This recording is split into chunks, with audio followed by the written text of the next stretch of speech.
ایجاد ہے، خلق ہے۔ اور اگر وہ مقدور جس سے اس قدرت کا تعلق ہو رہا ہے وہ مقدور مثلا رزق ہے، تو رزق ایک خاص نام ہے، خاص چیز ہے،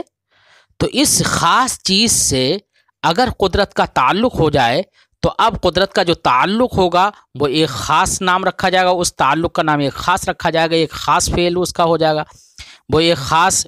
اس کا نام ایک مخصوص فعل سے رکھا جائے گا۔ مثلا رزق سے اگر قدرت کا تعلق ہے تو اب ایسے تعلق کا نام ترزیق رکھ دیا جائے گا۔ اگر اس سے قدرت کا تعلق صورت سے ہو تو ایسی تعلق کا نام تصویر رکھ دیا جائے گا۔ اگر موت سے اسی قدرت کا تعلق ہے تو چونکہ مخصوص چیزوں سے اگر تعلق ہو رہا ہے تو اس تعلق کا نام بھی خصوصیت کے ساتھ رکھ دیا جا رہا ہے، ایک الگ الگ نام رکھ دیے جا رہے ہیں۔ یعنی اگر حیات سے متعلق ہے تو ایسی صورت میں اس تعلق کا نام احیا رکھ دیا گیا، موت سے اس کا تعلق ہے تو ایسی صورت میں اسی تعلق کا نام اماتت رکھ دیا گیا۔ تو تکوین جو ہے وہ قدرت کے تعلق کا نام ہے، اور تعلق ایک امر اعتباری ہے۔ اس لیے صاحب شرح نے اس بات پر زور دیا ہے کہ محققین اشاعرہ کے نزدیک جو تکوین امر اعتباری ہے تو وہ کوئی صفت حقیقیہ نہیں ہے، بلکہ قدرت کے تعلق کا نام ہے۔ قدرت کا تعلق اللہ کے ارادے کے مطابق جب مقدور کے وجود سے ہو جائے تو اسی کا نام ایجاد ہے، خلق ہے، تکوین ہے، قادر کی طرف نسبت کرتے ہوئے۔ بہرحال اس بات سے صاحب شرح نے اس بات پر زور دیا ہے کہ تکوین کوئی صفت حقیقیہ نہیں ہے، بلکہ وہ قدرت ہی کے تعلق کا نام ہے، اور تعلق امر اعتباری ہے، اس لیے تکوین امر اعتباری ہے، اور جو امر اعتباری ہوتا ہے وہ حادث ہوتا ہے۔ اس لیے تکوین اشاعرہ کے نزدیک امر اعتباری ہے اور حادث ہے، وہ ازلی نہیں ہے۔ اسی کو صاحب کتاب فرماتے ہیں وہ تحقیق یہ ہے ان تعلق القدرت علی وفق الارادہ،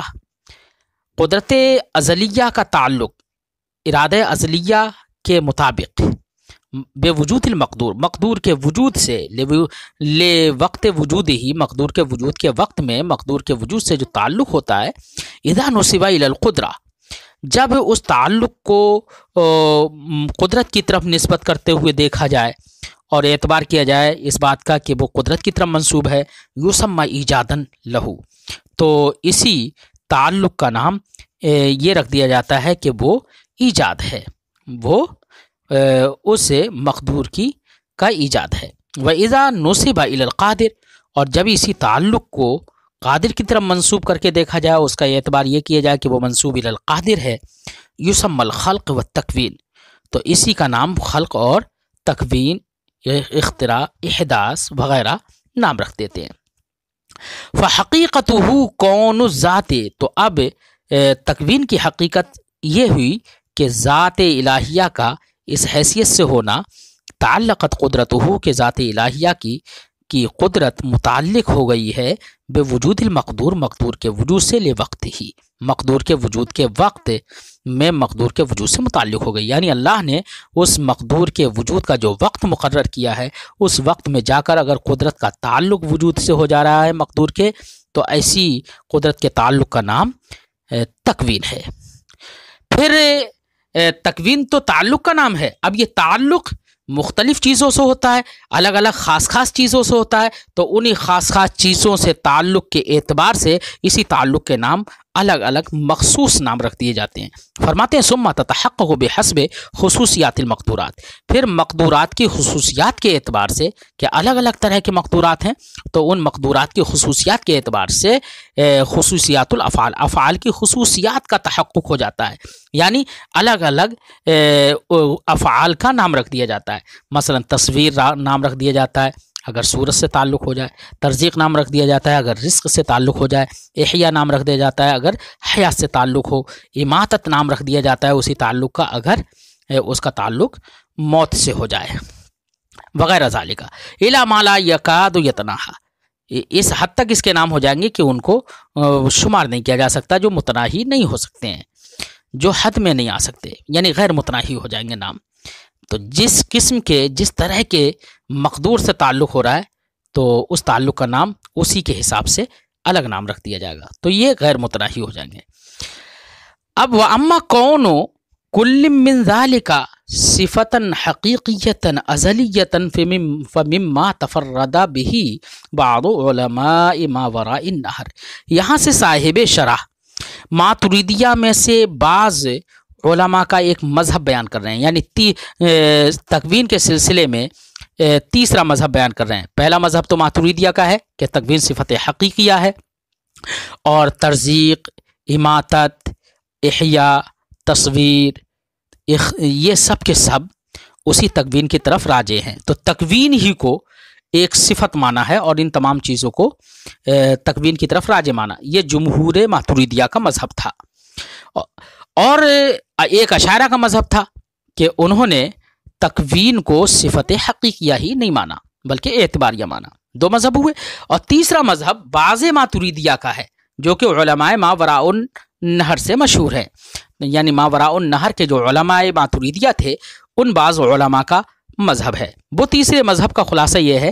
وہ لوگ یہ کہتے ہیں جیسے جمہور ماتریدیہ کا یہ کہنا ہے کہ ترزیق، تصویر، احیاء اور اماتت یہ سب کے سب راجع ہیں تکوین کی جانب، اور تکوین ایک ایسا لفظ ہے جو تمام کو جامع ہے۔ تو وہ جمہور ماتریدیہ صرف تکوین کو صفت حقیقیہ مانتے ہیں۔ اس کے برخلاف بعض ماتریدیہ جو ہیں، جو علماء ما وراء النہر ہے، یہ ترزیق، احیاء، اماتت، تصویر وغیرہ کو سب کو الگ الگ ایک ایک صفت حقیقیہ مانتے ہیں۔ کس کو؟ ہر ایک کو الگ الگ ایک ایک صفت حقیقیہ مانتے ہیں۔ تو ایک تو اشاعرہ سے تکوین ہی کے صفت حقیقیہ کے قائل نہیں تھے، اب دوسری طرف بعض لوگوں کا جو یہ مذہب ہے تو اس بنا پر اشاعرہ کہتے ہیں کہ اس مذہب کی بنا پر تو بہت سارے قدماء لازم آئیں گے، قدماء کی تکثیر لازم آ جائے گی۔ کیوں؟ ترزیق کو، تصویر کو، احیاء کو، اماتت کو وغیرہ وغیرہ کو سب کو الگ الگ صفت حقیقیہ مانیں گے۔ جب صفت حقیقیہ مانیں گے تو ذات الہی کے ساتھ قائم بھی مانیں گے، اور جب ذات الہی کے ساتھ قائم مانیں گے تو وہ سب کے سب ہوں گی قدیم، تو تکثیر قدماء ہو جائے گا۔ کیا ہو جائے گا؟ تکثیر قدماء ہو جائے گا۔ تو اب یہاں پر کوئی یہ شبہ کر سکتا ہے کہ ان لوگوں کے مذہب پر تکثیر قدماء ہو رہا ہے تو کیا حرج ہے؟ یہ تو ماتریدیہ جو 8 صفات حقیقیہ کے قائل ہیں، تو تکثیر قدماء تو وہاں پر بھی ہو رہا ہے۔ اشاعرہ 7 صفات قدیمہ کے قائل ہیں،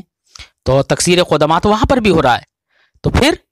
یہاں پر بھی تکثیر قدماء ہو گیا تو کیا حرج ہے؟ تو فرماتے ہیں کہ وہ 7 یا 8 جو صفات حقیقیہ مانی جاتی ہیں تو وہ صفات ہیں کہ جن کو مانے بغیر چارہ نہیں ہے، کیونکہ ان کے ساتھ قرآن و حدیث میں نصوص وارد ہیں، تو ان کو تو ماننا ہر حال میں ضروری ہے، ان کو مانے بغیر تو کوئی چارہ نہیں ہے۔ اس کے برخلاف تصویر، ترزیق، احیاء، اماتت تمام کو الگ الگ ایک الگ الگ صفت حقیقیہ مانے تو اس میں تکثیر قدماء یقینی طور پر لازم آئے گا۔ بات سمجھ آئی؟ اگرچہ کہہ رہے ہیں اگرچہ یہ متغیر آپس میں نہ ہوں، لیکن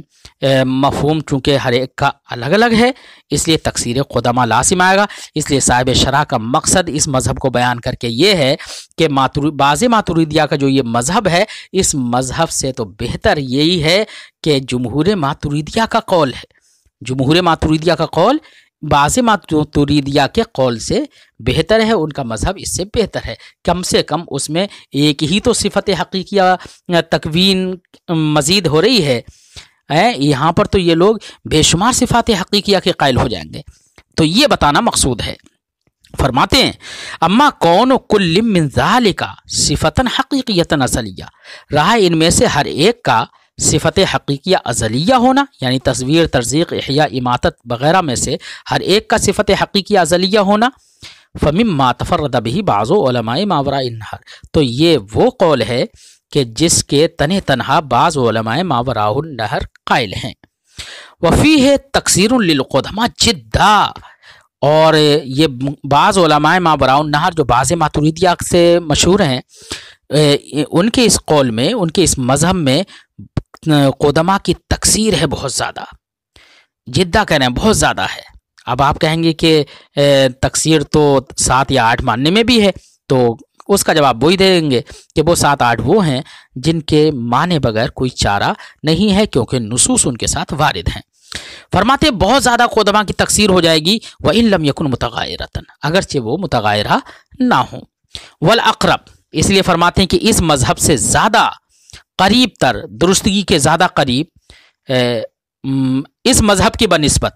درستگی کے زیادہ قریب تو جمہور ماتریدیہ کا مذہب ہے۔ فرماتے ہیں وَالْأَقْرَبُ مَا ذَهَبَ إِلَيْهِ الْمُحَقِّقُونَ مِنْهُمْ، اور زیادہ قریب تر وہ قول ہے، وہ مذہب ہے جس کی طرف ماتریدیہ کے محققین یعنی جمہور ماتریدیہ جس کی طرف گئے ہیں، وہ یہ ہے ان کا مذہب ان مرجع الکل الی التکوین، کہ ان تمام کا مرجع، تمام کا رجوع تکوین کی طرف ہے، تو صرف انہوں نے تکوین کو صفت حقیقیہ مانا اور ان تمام کو اس کی جانب رجوع مرجع مانا، اس کو مرجع مان لیا۔ فإنه ان تعلق بالحیات،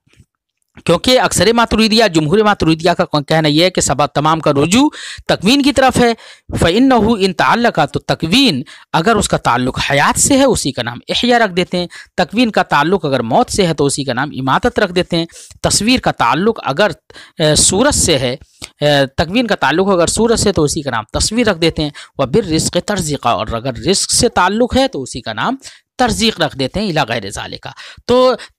فالکل تکوین، تو یہ سب کے سب تکوین ہیں، یعنی تکوین تمام کو شامل ہے۔ لفظ تکوین جو ہے، تکوین ہی صفت حقیقیہ ہے اور یہ تمام کے تمام اسی کی جانب راجع ہیں۔ وانما الخصوص بخصوصیت تعلقات، اور جو الگ الگ نام ہیں یہ وہ تعلقات کی خصوصیات کی